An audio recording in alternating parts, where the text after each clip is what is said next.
killed JonBenet. There's no doubt in my mind who killed JonBenet. And while this investigation is still ongoing, I don't think it's appropriate that I say that name out loud. Linda Arndt was the first detective on the scene at the Ramsey house on December 26, 1996, the morning John and Patsy Ramsey had reported their 6-year-old daughter JonBenet missing. Arndt was the only officer there for much of the day. She later would be roundly criticized, vilified in the press as responsible for a bungled investigation. Now she's speaking out to set the record straight, telling her side of that dramatic day 3 years ago. It all began with a call at 6:30 in the morning from her sergeant. He said there's been a kidnapping. It involves a 6-year-old girl. There was a ransom note, a 2.5-page ransom note. And according to the ransom note, there was going to be a phone call from the author. And they were supposed to call between 8 and 10 a.m. So I was supposed to get to the house for purposes of monitoring the phone call. 8:10 a.m. Arndt arrived at the Ramsey home and meets John Ramsey for the first time. How did he strike you? Cordial. Cordial? Upset? Cordial. Distraught?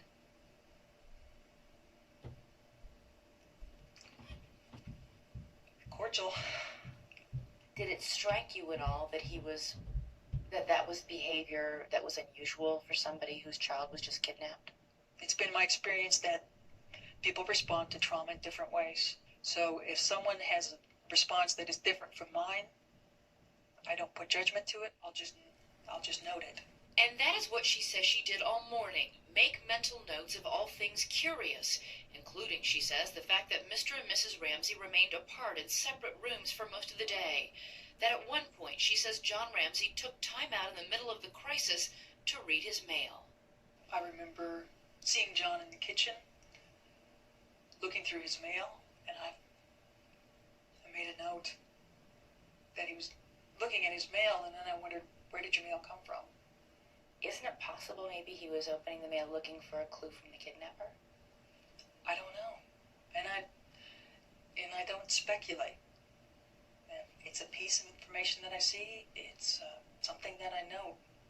You thought it was unusual, however. I can say that it stuck out. 10 a.m., the deadline imposed by the writer of the ransom note for a telephone call. 10 o'clock comes and goes, and there's no acknowledgement within the house from anyone that the deadline imposed by the author of the ransom note is come and gone. Nobody said it's 10 o'clock and the kidnappers haven't called? Nobody said that. Was that something else you took note of? Absolutely. By 10:30 in the morning, Arndt was the only police officer in the house with John and Patsy Ramsey, their pastor, and 4 family friends. As they waited for news, the tension was mounting. Arndt called her station house for backup repeatedly, but none had arrived. How many times did you call the police department asking where your backup was and what was going on?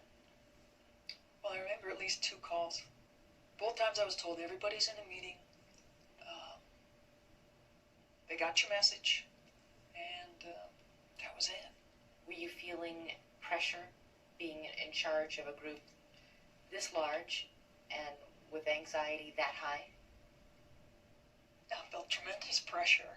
1:01 p.m. Although the house had already been searched by patrolmen before she arrived, Arndt says that in order to break the building tension, she asked John Ramsey and his friend Fleet White to search the house again, top to bottom, looking for anything out of place. She says she gave them specific instructions not to touch anything. She says John Ramsey headed straight to the basement. She heard Fleet White scream for an ambulance, and then a chilling discovery.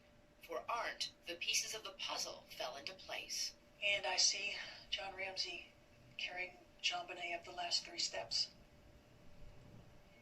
from the basement.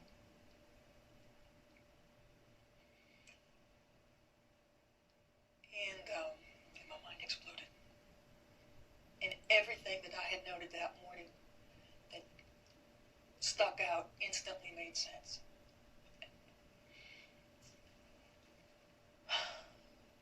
And JonBenet was clearly dead. And she's been dead for a while. I ordered him to put JonBenet down.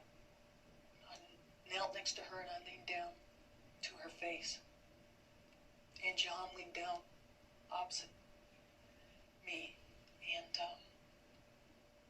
his face was just inches from mine. And we had a nonverbal exchange that I'll never forget. And he asked if she was dead. And I said, yes, she's dead. And I told him to go back to the room and to dial 911. And as we looked at each other, I remember, and I wore a shoulder holster, tucking my gun right next to me and consciously counting, I've got 18 bullets. Why did you do that? Because I didn't know if we'd all be alive when people showed up. I said everything made sense in that instance. And I knew what happened. Do you think your fear was well-founded? You bet I do.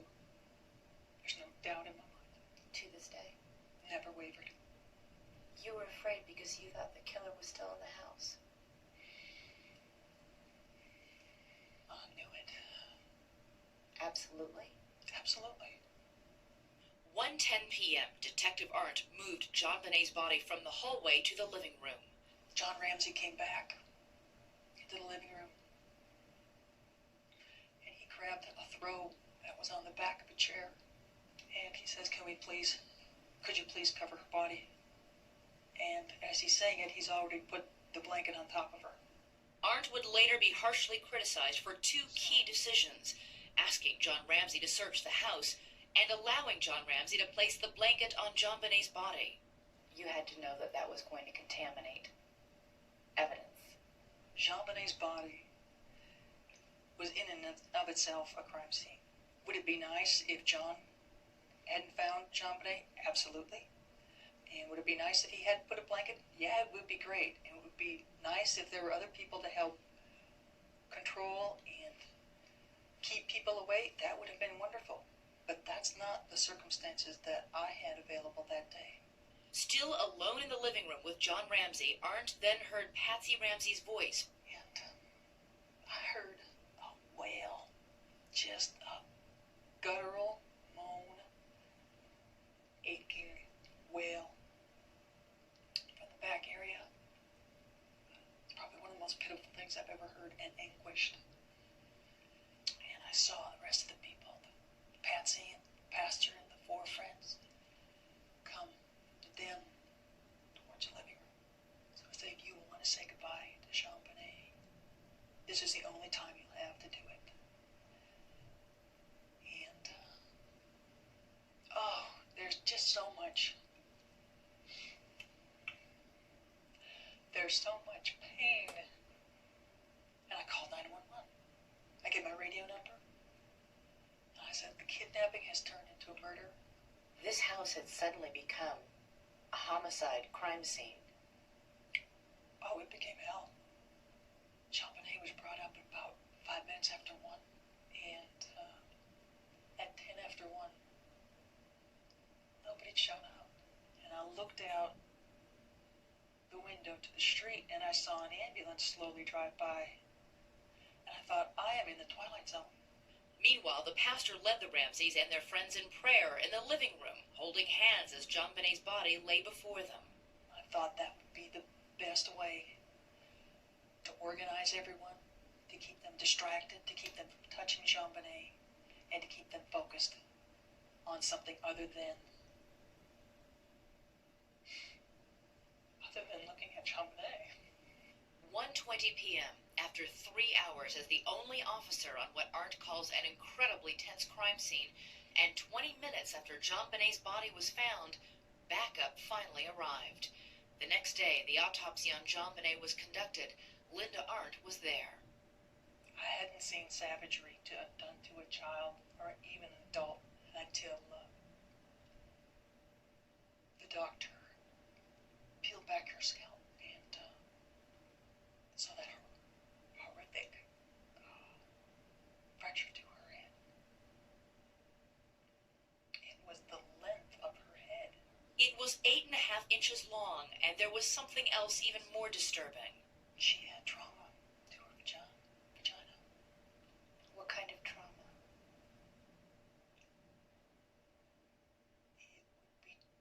that would be consistent with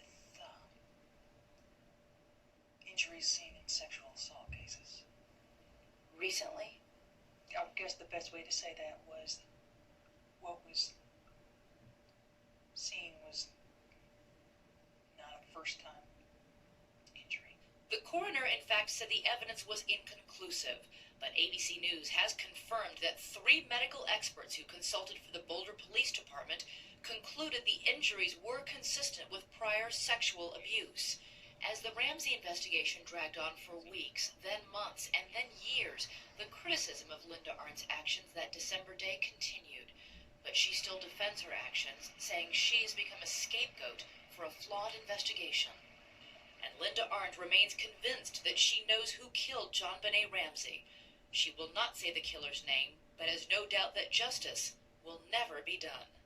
Do you think this person will ever be indicted, will ever be charged or convicted? No. What you're saying is, whoever killed JonBenet will get away with murder. Yes.